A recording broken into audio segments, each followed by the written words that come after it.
You see stories all the time about Mexicans immigrating to the U.S., both legally and illegally. In tonight's America's Future report, we reverse directions. There are said to be more than 1 million American and Canadian retirees living in Mexico, and not just for the warmer climate. Correspondent Jonathan Hunt explains. When Harry and Elaine Langford decided to retire, they left the corporate world and the cold weather of the Midwest behind and headed to Mexico. We were born and raised on the East Coast. We like the Jersey Shore, so the ocean's great. And the weather's great. The weather here is better than Indiana in the winter, where we go in the summer. And cost of living is nice. The Langfords are among an estimated 1.2 million North Americans already living south of the border.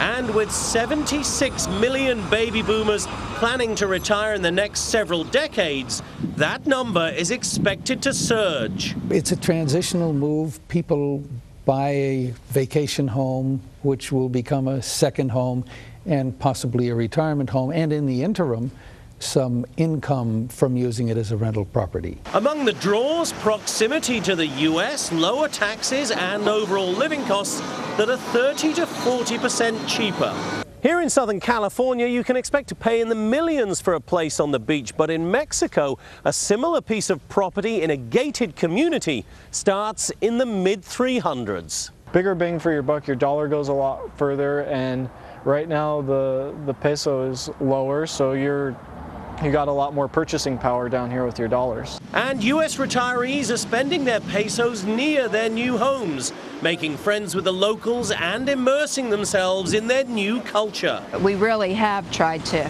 patronize a lot of the local restaurants and stores and little stands. One problem that is of concern, the recent increase in violence in Mexico. Retired Americans say they are cautious, but they have other concerns on their minds. If you come down here, you've really got to think it through before you come. Do your homework, and one of those is how you're going to spend your time. Or your money. There's an economic impact. As retirees spend their golden years in the sun and sand of Mexico, they're also investing their money there, and not here. Jonathan Hunt, Fox News.